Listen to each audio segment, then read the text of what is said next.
Hi అండి, welcome back to our channel Yashasvi world. ఈ వీడియోలో నేను వినాయక చవితి ఏ విధంగా చేసుకున్నాను అనేది చూపించబోతున్నానండి. ముందు రోజు నైటే ఇల్లంతా క్లీన్ చేసేసుకున్నాను. వర్షం వచ్చేలా ఉంది, అయినా సరే ఇంకా మార్నింగ్ పని అవ్వదని చెప్పేసి మెట్లన్నీ శుభ్రంగా కడిగి ముగ్గులైతే పెట్టేసుకున్నానండి. రాత్రి అయితే ఫుల్ వర్షం కొట్టింది. ఇంకా మార్నింగ్ లేచి 3కి లేచాను. లేచి బయట అన్ని ముగ్గులై వేసుకొని పసుపు రాసి గుమ్మానికి బొట్లై పెట్టుకున్నానండి. మార్నింగ్ 3:30కి లెగిస్తే ఇంకా మార్నింగ్ 6:30 కల్లా నాకు వర్క్ అంతా ఫినిష్ అయిపోయిందండి. వంటలన్నీ ఫినిష్ అయిపోయాయి. 9 రకాల వంటలు అయితే చేశాను. వంటలు వచ్చేసి కుడుములు, ఉండ్రాళ్ళు, అలానే పులిహోర, పరవన్నం, 2 రకాల కేసరులు, దద్దోజనం, అటుకులు, బెల్లం, శనగపప్పు, ఇంకా ఆరిది కూడా చేశానండి. చాలా బాగా వచ్చే టేస్ట్ అయితే చాలా బాగా ఉన్నాయి. అసలు ఎలా కుదురుతుందో హడావిడిగా చేశాను అనుకున్నాను, కానీ అన్నీ బాగా వచ్చాయండి. తర్వాత పూజ గది అయితే రెడీ చేసి పెట్టుకున్నానండి. మొత్తం అంతా తుడిచేసి ఇలా పువ్వులతో అలంకరించుకొని ముగ్గులై పెట్టుకొని ఉన్నాను. ఇంకా మధ్యలో లేవకుండా ఉండాలని చెప్పి ముందుగానే పాలి అంతా సిద్ధం చేసుకున్నానండి. పాలికి అన్నీ కట్టేసుకొని రెడీగా పెట్టుకుని ఉన్నాను, మళ్ళీ పూజ మధ్యలో లేకుండా. ఫస్ట్ అయితే నేనైతే పాలి కడుతున్నాను. వచ్చిరన్నట్టు అలాగే కట్టేశానండి. లాస్ట్ 2 ఇయర్స్ బట్టి నేనే కట్టుకుంటున్నాను. ఇంకా అలవాటు అయిపోయింది నాకు కూడా. కాదు అనుకుంటే ఏ పని చేయలేమండి. మనకి వచ్చు, నేను చేయగలను అనుకుంటేనే కదా పని పూర్తి అయ్యేది. ఇక పూజను అయితే ప్రారంభిస్తున్నామండి. కింద మనం ఏ ప్లేస్లో అయితే గణేష్ని పెడుతున్నామో అదే ప్లేస్లో కింద కొంచెం పసుపు రాసుకొని ఇలా పద్మం వేసుకున్నానండి. పద్మం వేసుకొని పసుపు కుంకుమ వేసుకొని అక్షింతలు వేసుకొని నమస్కారం చేసుకున్నాను.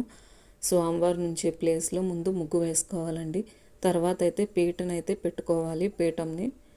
పీటకు కూడా ఇలాగ పసుపు రాసి కుంకుమ వరిపిండితో బొట్లే పెట్టుకున్నాను. ముగ్గు వేసుకుని ఉంటే మనకి కొత్త జాకెట్ ముక్క ఉంటే జాకెట్ ముక్క వేసుకోవచ్చండి. నాకు అది లేదని చెప్పి నేను ఇంకా తమలపాకులే ఈ విధంగా వేసుకున్నాను. కింద అయితే పెట్టకూడదు స్వామిని, అందుకని తమలపాకులు ఇలా వేసుకున్నాను. 3 గుప్పెళ్ళు బియ్యం వేసుకొని పసుపు కుంకుమ అక్షింతలు కూడా వేసుకొని నమస్కారం చేసుకోవాలండి. నాకైతే 2 గణపతులండి. అంటే నేను ఈ సంవత్సరం పూజ చేసిన గణపతిని వచ్చే సంవత్సరం నిమజ్జనం చేస్తానండి. స్వామివారికి ఈ సంవత్సరం అంతా పూజలు చేసి ఆ తర్వాత సంవత్సరం వస్తుంది కదా వినాయక చవితి, అప్పుడు 2 గణపతుల్ని పెట్టుకొని మనం సంవత్సరం అంతా పూజ చేసిన గణపతిని నిమజ్జనం చేస్తానన్నమాట. నాకైతే కాళహస్తిలో గురువుగారు చెప్పారు అలా చేయమని. ఇంకప్పటి నుంచే నేను అలానే చేస్తున్నానండి. అదేవిధంగా ఈ సంవత్సరం కూడా స్వామివారిని అయితే పూజించుకొని సంవత్సరం అంతా పూజించుకున్నాను. ఇటువైపు ఉన్న స్వామివారు కుడిపక్క ఉన్నారు కదండి, ఆ స్వామివారిని అయితే పూజించుకున్నాను. ఈ సంవత్సరం ఆయనే నిమజ్జనం చేయబోతున్నానండి. ముందుగా స్వామివారికి అలంకరణ చేస్తున్నాను. స్వామివారికి ఎంతో ఇష్టమైన జిల్లేడు పువ్వులతో అలంకరణ చేశానండి. మల్లెపూలు వేసి ఇలా గొడుగు పెట్టి అలంకరణ చేసుకున్నాను. నాకు తులసిమాల వేయకూడదని తెలియదండి, అందుకే లాస్ట్ టైం తులసిమాల వేశాను. ఈసారి తెలిసి ఇంకా తులసిమాల అయితే వేయడం మానేశాను. స్వామివారి అలంకరణ అయితే ఈ విధంగా చేసుకున్నానండి. కొన్ని జిల్లేడు పూలు ఉంటే ఒక చిన్న బుకేలా చుట్టి 2 గణపయ్యల మధ్య ఈ విధంగా పెట్టుకున్నానండి. ఆకైతే కింద వేసుకొని ప్లాస్టిక్ పూలు ఉంటాయి కదా, వాటితో నేను ఈ విధంగా అలంకరణ చేసుకున్నాను. మొత్తానికి పాలి కూడా కట్టేశామండి. పాలి కట్టేసిన తర్వాత మొత్తం అయితే అలంకరణ ఈ విధంగా జరిగింది. పాలితో పాటు స్వామివారికి ఎంతో ఇష్టమైన దంతాలు, ఏనుగు దంతాల్లో ఉంటాయి కదండి, అవి చెరుకు గడలు ఇవన్నీ కూడా పెట్టి ఈ విధంగా నేను అలంకరణ అయితే చేశానండి స్వామివారికి. అలానే పళ్ళన్నీ పెట్టుకున్నాను. నేను చేసిన ప్రసాదాలన్నీ కూడా స్వామివారి ముందర పెట్టుకున్నానండి. 9 రకాల ప్రసాదాలు కూడా ఈ విధంగా ఆకుపై పెట్టుకున్నాను. ఇలా అన్ని ప్రసాదాలను పెట్టుకొని పూజనైతే ప్రారంభించానండి. ముందుగా దీపారాధన అయితే చేసుకున్నాను. దీపారాధన చేయకముందు లడ్డూలు ఉన్నాయి కదండి, తిరుమల వెళ్ళొచ్చామని చెప్పాం కదా, అన్నీ పెట్టడానికి ప్లేస్ సరిపోదు కదా, అందుకని ఒక 2 లడ్డూలు తీసి స్వామివారి దగ్గర పెట్టుకున్నానండి, ప్లేట్లో పెట్టుకుని. అలానే స్వామికి పొంగల్ కూడా చేసుకున్నాను. వెంకటేశ్వర స్వామి వారికి పొంగల్ కూడా పెట్టాను. పెట్టి దీపారాధన చేయడానికి ఇంకా పైన అవ్వదు కదండి, అందుకని మొత్తం 4 కుందులు కూడా కిందే పెట్టేశాను.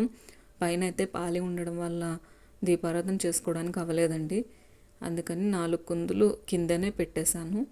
పెట్టి స్వామివారిని కూడా తలుచుకొని నమస్కారం చేసుకున్నాను. దీపారాధన పూర్తి చేసిన వెంటనే పిల్లల బుక్స్ ఉంటాయి కదండి, బుక్స్ కూడా వేసి బుక్స్కి కూడా పూజ చేసుకున్నాను.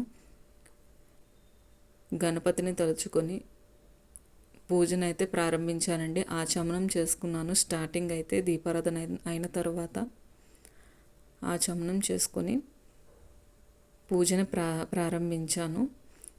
స్వామివారిని తలుచుకుంటూ ఆయన శ్లోకాలు చదువుకొని అందాంగ పూజ ఉంటుంది కదండి, అవి కూడా చేసుకున్నాను అక్షింతలతో. స్వామివారి అంగపూజ అయిన తర్వాత గరిక ఉంది కదండి, గరికతో స్వామివారి అష్టోత్తర నామాలు ఉంటాయి కదా, నామాలు చదువుకుంటూ గరికతో పూజించుకున్నాను. మా వాళ్ళందరూ కూడా నేను చదివిన తర్వాత లాస్ట్లో వేసుకున్నారండి. ఇలా నా పూజనైతే నేను ప్రారంభించాను. అష్టోత్తర శతనామావళి కూడా పూర్తి చేసుకున్నాను.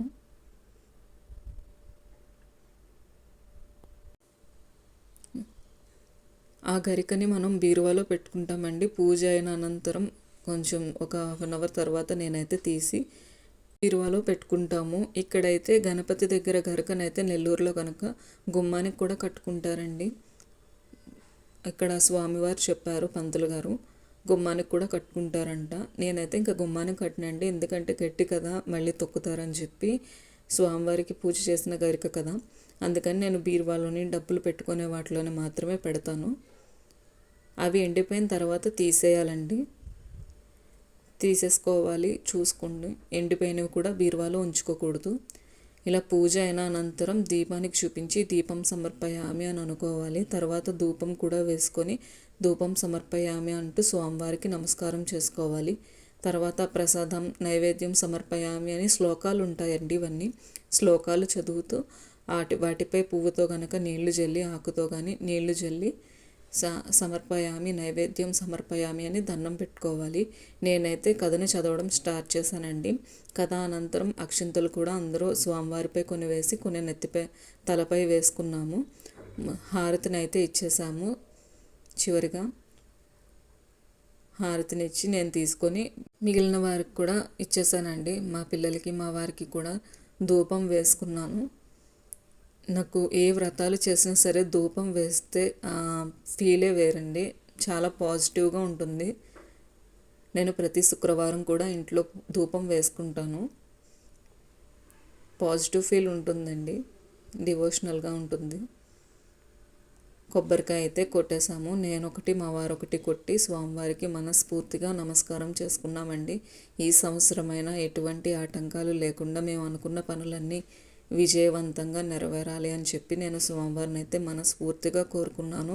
అలాగే ప్రతి ఒక్కరు కూడా ఆరోగ్యంతో మంచిగా ఉండాలి, ఆరోగ్యంగా ఉండాలి, ఎటువంటి బాధలు ఉండకూడదు, హ్యాపీగా ఉండాలని చెప్పి అనుకున్నాను. పిల్లలు కూడా నమస్కారం చేసుకున్నారండి. సాయంత్రం అయితే కనుక ఈ విధంగా నేను నిమజ్జన అయితే పూర్తి చేశామండి. పెన్నా నది బ్యారేజ్ ఉంది కదా, నెల్లూరు బ్యారేజ్ కింద అయితే వెళ్ళి మేము స్వామివారిని నిమజ్జనం చేసుకున్నాం. బ్యారేజ్ పైనుంచే వేసేస్తారండి. మేమైతే ఇంకా సంవత్సరం పాటు ఆయన్ని పూజించుకున్నాం, ఇంట్లో మనిషిలా చూసుకున్నాం కదా, ఆ పైనుంచి పడేయాలంటే మనసు ఒప్పుకోలేదు. అందుకని బ్యారేజ్ కిందకి వెళ్ళి స్వామివారిని అయితే ఈ విధంగా నిమజ్జనం చేసుకున్నామండి. మా పూజ అయితే ఈ సంవత్సరం ఈ విధంగా జరిగింది. మీకు నచ్చినట్టయితే ప్లీజ్ అండి లైక్ చేయండి, షేర్ చేయండి, అలానే ప్లీజ్ అండి సబ్స్క్రైబ్ చేసుకోండి. Thank you for watching. Bye.